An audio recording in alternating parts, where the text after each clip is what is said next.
Hi, boys and girls. Hello, everyone. We welcome all of you to another Story Hour session.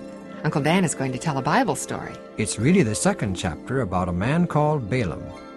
This portion of our story is taken from the Bible, the book of Numbers, chapters 24, 25, and 31. As I remember, Uncle Dan, Balak, the king of the idol-worshipping Moabites, was fearful of being attacked by the Israelites, who were encamped on the very borders of his country. He had sent for a man named Balaam, once a prophet of God, to come and pronounce a curse on the Israelites. That's right, Aunt Sue. Balaam was a very greedy man who wanted to serve God and have his own way, too. When he finally arrived in Moab, King Balak treated him royally and offered him great riches and fame for his services. But when Balaam tried to pronounce a curse on the Israelites, words of blessing came instead. And Balak was furious. Did he send Balaam home? That's what we're going to find out in this chapter of our story, which I call The Unfaithful Prophet.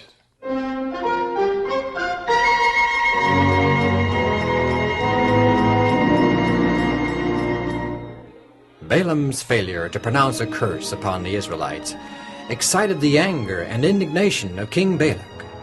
But the king would not give up easily.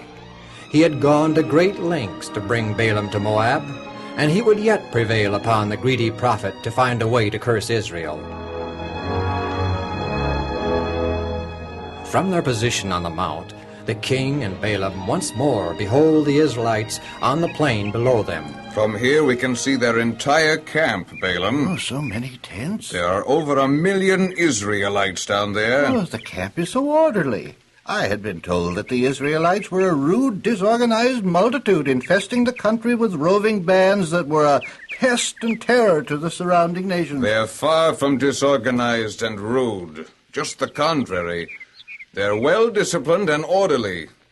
But they are a pest, all right. A dangerous, supernatural, unpredictable pest. Oh, Moses, their leader, must be a great man. He knows how to use magic and supernatural agencies. If those people down there knew what is about to happen, I wonder what they would do. But come, my good man. I can see that the scene is too much for you. I will take you to a different... The king determined to take the prophet to some point where only a small part of the Israelite host might be seen. He believed that if Balaam could be induced to curse Israel in detached groups, the whole camp would soon be devoted to destruction. On the top of an elevation called Pisgah, another trial was made. Again, 7 altars were erected, whereon were placed the same offerings as at the first. But at last, instead of pronouncing a curse, words of blessing fell from his lips. The king of Moab, disheartened and distressed, exclaimed, Neither curse them at all, nor bless them at all. Did I not tell you all that the Lord says that I must do? But a faint hope still lingered in the heart of the king, and he determined to make another trial. I am going to give you still another chance. Come with me to Mount Peor. There we have a beautiful temple devoted to the worship of Baal. Perhaps it will please your God that you may curse them from there. Then build me there 7 more altars, and provide me 7 bulls and 7 rams for sacrifices. When all was in readiness, the nobles and the princes of Moab, with King Balak, stood beside the sacrifice, waiting expectantly, hopefully, for Balaam to pronounce the curse. Ah, now Israel will be cursed, and the strange power of the Israelites shall forever be paralyzed. But Balaam did not curse Israel. Instead, the Spirit of God came upon him, and he blessed them. Included in the blessing was a most beautiful and sublime prophecy of the world's Redeemer to come. I shall see him, but not now. I shall behold him, but not nigh. There shall come a star out of Jacob, and a scepter shall rise out of Israel, and shall smite the corners of Moab, and destroy all the children of Sheth. You blessed them. I called you to curse my enemies, and you have blessed them 3 times. I was going to promote you to great honor, but you Get out of my presence and never let me see you again. Oh, I warned you that I could only speak such words as God would put into my mouth. Get out. Get out.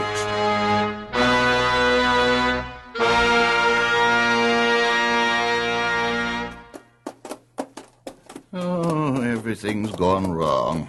The king is angry with me. God is displeased with me. My dreams of wealth and honor are gone. My trip to Moab was self-chosen. I didn't have God's sanction. One just can't serve God and mammon.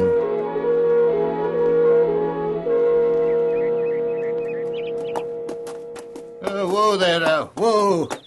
Welcome home, Master. Oh, water and feed the donkey. She's had nothing to eat all day. Yes, sir, Master. Is my wife home? Yes, Master. Come along. She'll be surprised to see me back so soon. Hello? Balaam! Oh, I'm so glad you've returned. Oh, I'm glad to be back. Why don't you close the door and come in and rest? You must be tired after that long journey. Yes, I am tired. You don't sound very happy. I guess I'm not. The king didn't promote you to honor and wealth as he promised? No. Oh, well, never mind, dear. We can be just as happy without wealth and honor. Probably even more so. No, that isn't the point. What happened, anyway? I didn't curse Israel. Instead, I blessed them. You what? I couldn't help it. When I opened my mouth to curse them, words of blessing came out. It was a strange experience, and it happened 3 times. But in my heart, I still wanted to curse them. The Spirit of God controlled you in Moab and kept you apart from greed and covetousness. The power of God has left you now, and you're right back where you were, greedy and selfish. Oh, you over-dramatize things. It's simply that I deserve honor and wealth, and I'm going to have them. How? Somehow. I'll do anything, do you hear, to gain the rewards promised by King Balak. My poor, deluded husband. I'll think of some way to curse those Israelites and get that reward. There is a way. There must be, and I'll think of it. Cupidity, greed, what terrible things.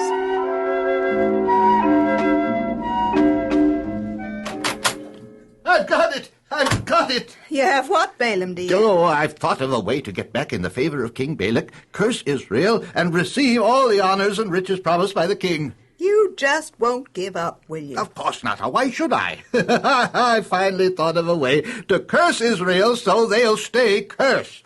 No one can curse the people of Israel or bring disaster upon them as long as they obey God. Now, that's just the point, my dear. Israel's prosperity does depend upon obedience to God. But there is absolutely no way to overthrow Israel except by seducing her people into disobeying God. You really do that? I do anything to get that reward of Balak's. But enticing Israel into sin is not only greed, it's highly evil, conceived of the devil himself. Oh, but I've nothing to worry about. What makes you think you can entice all the hordes of Israel? I can, by playing on their weaknesses.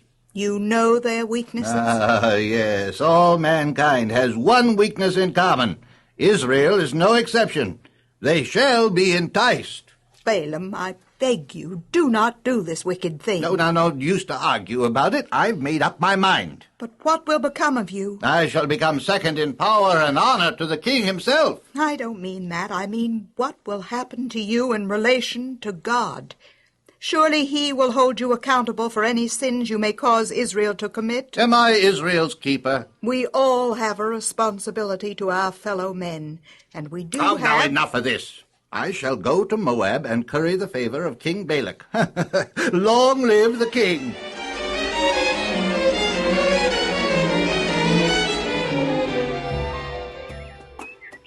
Oh, my dear donkey, once again we are on the way to Moab. This time my mission will be successful. I shall become rich. Rich. And you, you, my dear donkey, I shall put you out to pasture, and you shall have a life of ease. And what would you say to that? If you could talk like you did the last time we journeyed to Moab.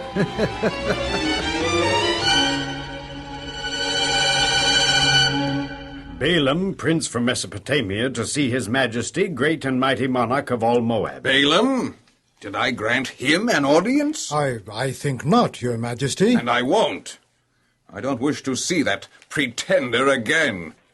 He displays a lot of boldness to come here when I told him I never wanted to see him again. I am bold, your majesty, but only because I bring with me a gift for his majesty. I don't wish anything from you. I bear the greatest gift his majesty could wish for. I wish only to defeat the Israelites. That, your majesty, is the very gift I bring. You offer to conquer Israel? As a gift. You tried 3 times and failed. I shall not fail again, your majesty. You propose to curse them? I propose to bring about let us say, a curse upon themselves. Sounds interesting. Audience granted, Balaam. Lackey, clear the court of everyone except the chief princes. Yes, your majesty. You heard the king's orders. Withdraw to your own quarters immediately. Now, Balaam, let's hear your proposition. If you succeed in forever paralyzing the strange power of the Israelites, my offer of promotion to great honor and rich rewards still holds. On the other hand, if you fail, well, I won't fail, your majesty. We'll see. To understand my plan, to understand how and why it will work, you will have to first understand where this strange power you speak about comes from. It comes from the Israelite God. The prince is right. Their God is their power. It naturally follows, then, doesn't it, that as long as the Israelites are true to their God, he will grant them his protection and favor. And win battles for them. That's logical. I plan to separate Israel from their God. You mean make him angry at them, so that he'll no longer use his power to shield and protect them? Precisely. The plan has merit. I have only one question. How to separate Israel from God so that he will withdraw his protection? Obviously you realize the difficulties involved. Difficulties? Oh, no, your majesty. All we have to do is get Israel to disobey God. But I understand they are very faithful in obeying him. True, your majesty, true. Yet there is one area in which they, like all people everywhere, are vulnerable. Be more explicit. Come to the point. One of the main commandments of God is that his people shall have no other gods before them. We will cause Israel to worship your God, Baal. Israel's God will then desert them, and they will become easy prey of your armies. You consider getting Israel to worship strange gods an easy task? Oh, relatively, yes. Balaam, I like the plan, and I appoint you to work out its details. Thank you, your majesty. I still don't understand the plan or how it will work. You will. Keep me informed, Balaam. Yes, your majesty. Dismissed, both of you. You may withdraw. Yes, your majesty. Long live the king.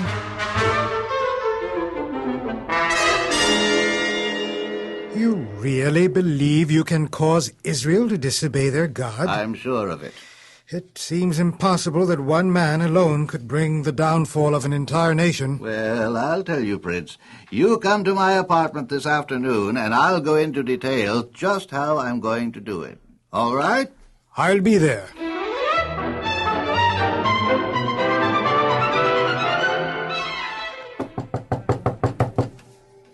Yes? I am one of Balak's princes. Balaam is expecting me. Yes, follow me, please.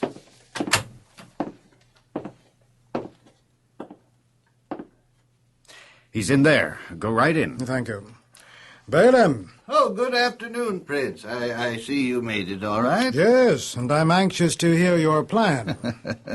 Sit down, Prince. Wine? Yes, please. Wine, please. This should be good wine. It's from the king's private stock. Oh, you do rate. Soon I'll be second in power and honor to the king himself. If you successfully curse the Israelites. Your wine, gentlemen. Lady Phileas. Lady-in-waiting to the queen. But what is she doing here? You wish details of my plan to overthrow the Israelites? Yes, but I don't see what that has to do... Listen carefully. But Lady Phileas. She is part of the plan. I don't understand. But go ahead, I'm listening. Well, to begin with, What is the greatest motivating power on earth? Power yielded by the gods? I mean human.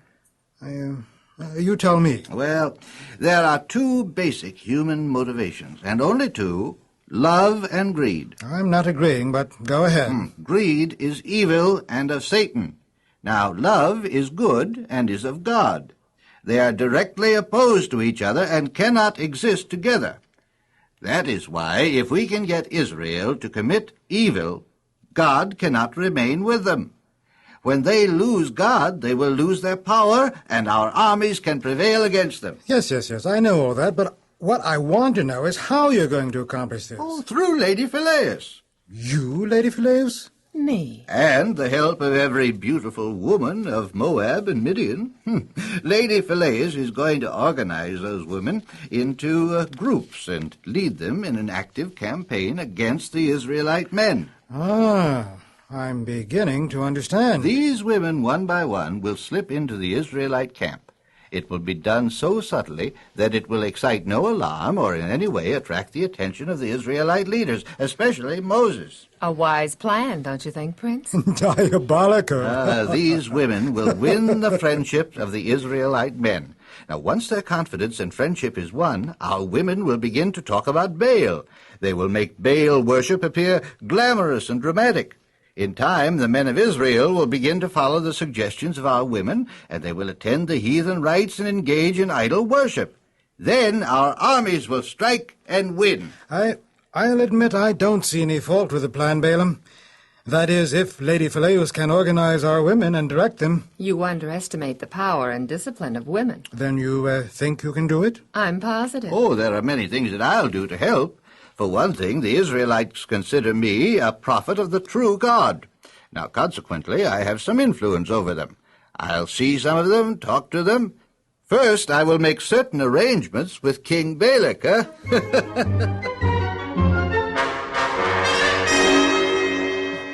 I therefore suggest, Your Majesty, that you proclaim a great festival in honor of your god Baal to be held very soon. And because of my influence, I shall be able to persuade many of the Israelites to attend the festivities. It is so ordered, Balaam. Prince, I order you to make the necessary arrangements. Yes, Your Majesty. And Balaam, I hear good reports of the progress of our women in infiltrating the ranks of the enemy. Oh, it is true, Your Majesty. The Israelite men are falling easy prey to the wiles of our women and their charms. Oh, many of the Israelites have already been led into idolatrous worship. Moses isn't aware of what's going on? Oh, no, Your Majesty. He is too busy with other details.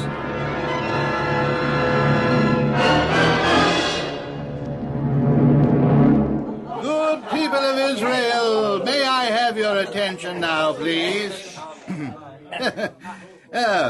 You are Israelites, and I am of Mesopotamia. Yet for many years I have worshipped the same God you do, the God of Abraham. Furthermore, as you know, I have served as a prophet of God. You are also a friend of Balak, king of Moab. He is our enemy. I understand that you're a member of his court, so what do you want with us, Balaam? Balak is your enemy? Oh, no. You are his enemy. You fear him. You fear him because you do not know or understand him. He worships Baal, a false god. We cannot be friends with a heathen and idol worshiper. Oh, Balak and his people do worship Baal. Baal is a false god. I admit that. I know it. I know it because I have seen people in the act of worshipping Baal. But have you? No. How can you be sure, then, that Baal is a false god? By hearsay only. Why, that is hardly fair. While you are here, camped in the very midst of Baal worshippers, you should see for yourselves. Then you will know of an assurance that Baal is a false god, and that the God of Abraham is the true God. Your faith and belief in God will be strengthened. By beholding evil, you will know what is good. Your words have the ring of truth, Prophet Balaam. Long live Balaam! Therefore, for your own good, I suggest that you attend a great feast and festival, soon to be held by the people of Moab in honor of their god Baal. Why, you need not enter into the festivities nor actually worship Baal, but King Balak has assured me that there will be music, wine, and feasting for your special benefit and entertainment. I'll be there, Balaam. Yes, so I.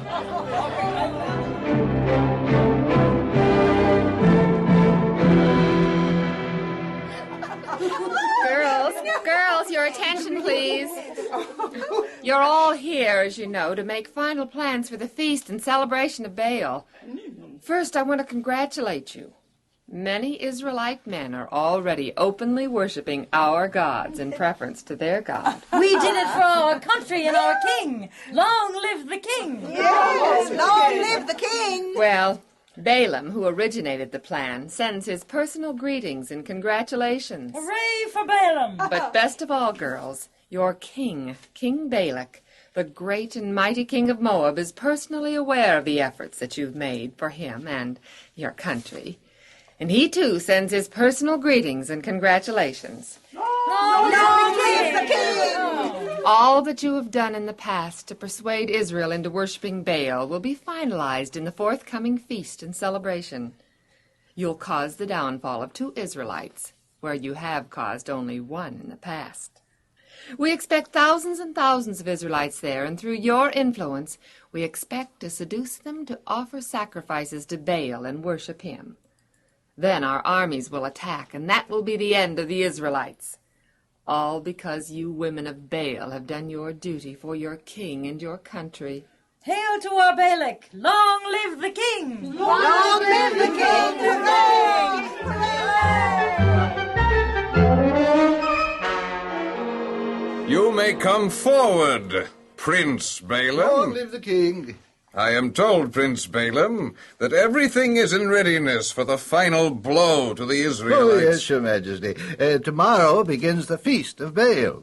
By its end, Israel's God will have deserted them, and they will be easy prey for our soldiers. You are sure of success? Yes, Your Majesty. Your womenfolk have opened the way for the Israelites to become familiar with Baal worship. Iniquitous scenes have been enacted before them until their minds have become accustomed to idolatrous practices. They have come to know and to love a life of ease and inaction. These things have produced a demoralizing effect. They are ripe to fall easy prey to the temptations we are going to shower upon them in the feast and celebration of Baal. Well done, Prince Balaam.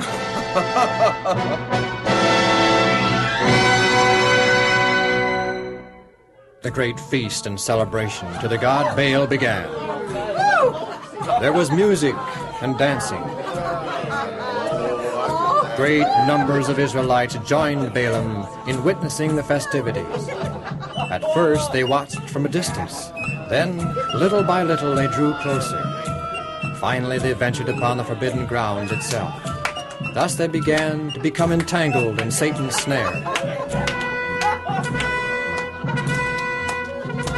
Unable to resist the music and dancing, and allured by heathen rites, the Israelites cast off their fidelity to God and joined in the wild festivities. Hurrah for Baal! Hail to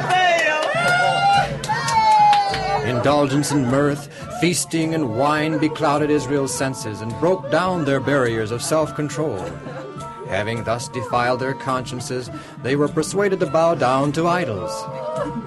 Come on now, bow down to Baal. What harm can it do? Baal isn't the true God. Of course he isn't. So what harm can it do to bow down to him? Oh, all right. If you want me to, I'll do it. Sure, I'll do it. Casting caution to the winds, the Israelites joined in offering sacrifices upon heathen altars and participated in the most degrading rites. When Moses learned of this, he was filled with righteous indignation, and the wrath of God was kindled.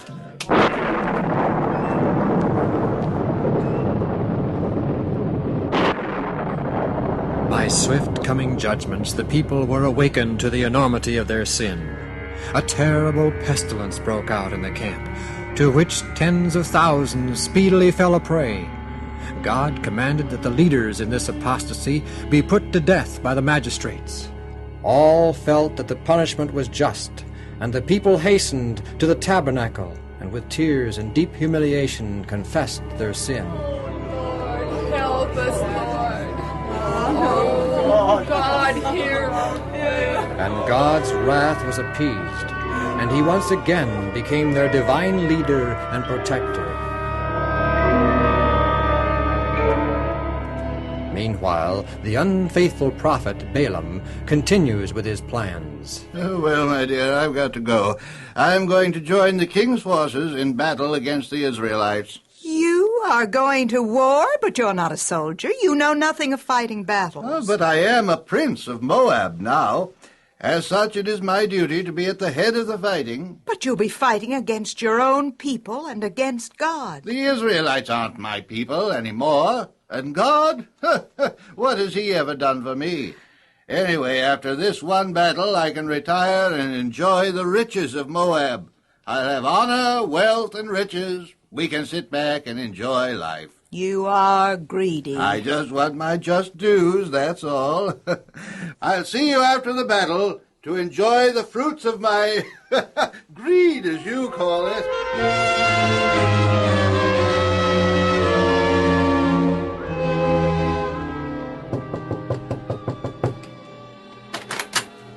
Yes? I'm a prince of Moab. Yes, I know who you are. What do you want?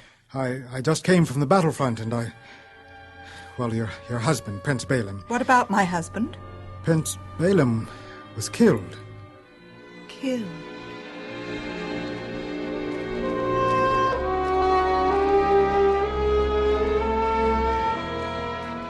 Foolish are they who trust in wealth and boast themselves in riches.